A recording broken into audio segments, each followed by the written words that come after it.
Everyone.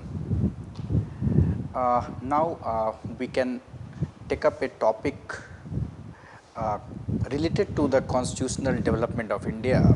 It is called Nehru Report, and Nehru Report. It was published in 1928, and as you all know that it was the first attempt by Indians to draft a constitutional framework for the country.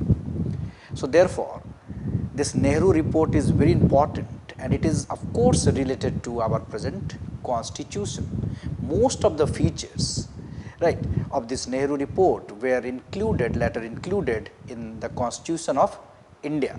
So therefore, this report is very important, very significant.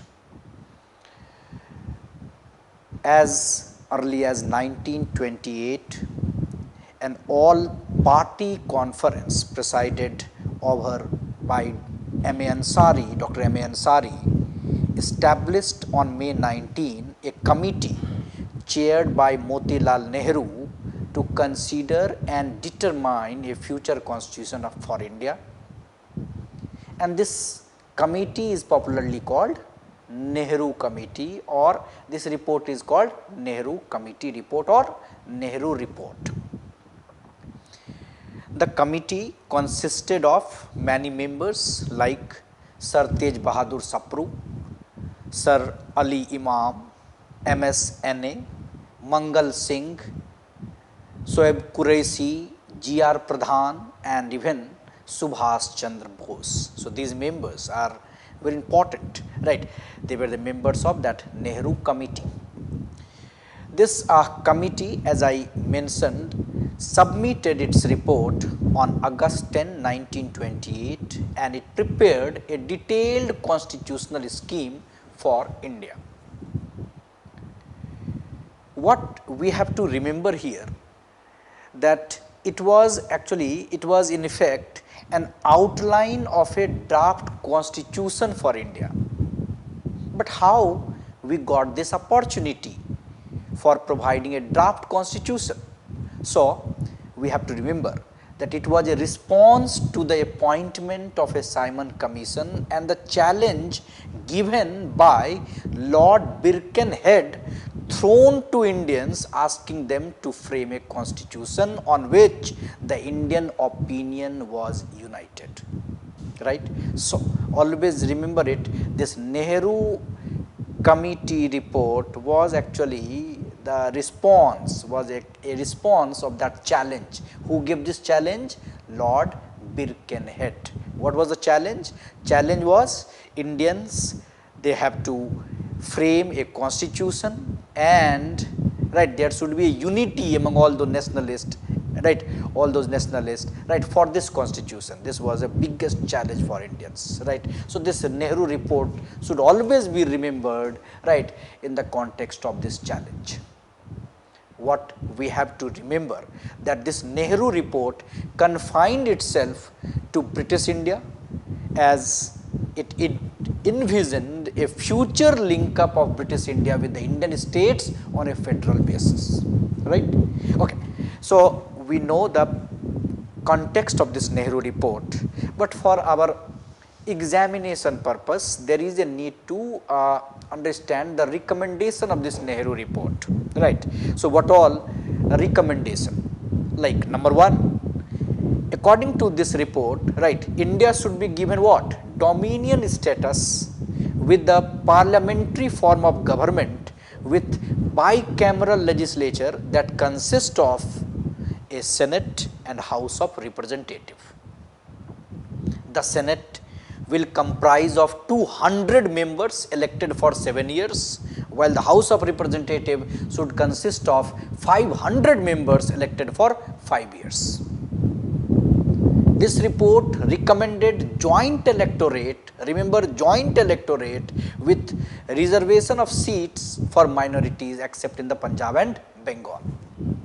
Then this report laid a special emphasis on securing fundamental human rights for the people of India, and these included the right to the freedom of conscience and the free profession and practice of religion, the right of free expression of opinion, as well as the right to assemble peacefully and without arms and to form association or union, equal rights for women and you can say men, right. It was also recommended, and the right to free elementary education was also recommended, right.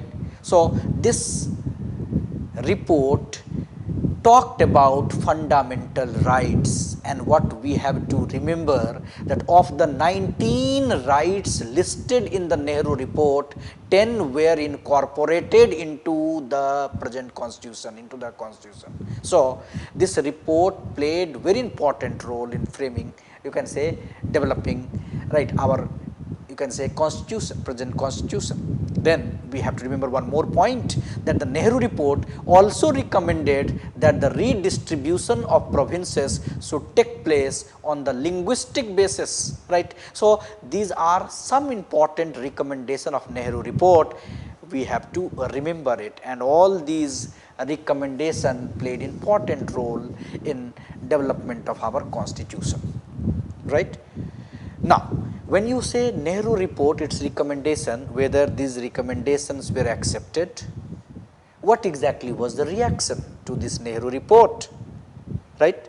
So, 1928 Nehru report, how Indian nationalists accepted this or they rejected it, right, this, right, you have to remember.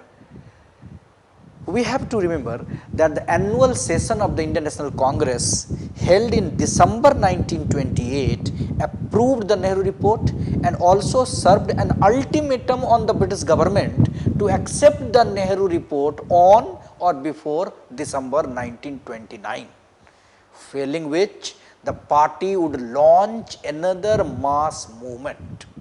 That was the ultimatum. But always remember this, that the younger section of the Congress, new generation of the Congress, regarded the idea of dominion status in the report as a step backward. They were not ready to accept this demand of dominion status. So, there was criticism, there was reaction from the younger generation of the Congress, within the Congress. And then we have to remember that the communist factions, you can say, then even you can say some other factions, if you can call them the communalist factions, they were also not happy. Muslim League found this, you can say, report as unsatisfactory. You know why? Because they accepted what? Joint electorate, right. So, Jinnah rejected this report and talked about, right, what he called 14 points. So, there was a rejection, right, of this report, and therefore, this report always remained a historical document, right. So, Nehru report always, you can say, important in the context of, you can say, our constitution. It was the first attempt, right, as I mentioned that it was the first attempt by the Indians, right, it was the first Indian attempt by the Indians to draft a constitutional framework for our country. Thanks a lot.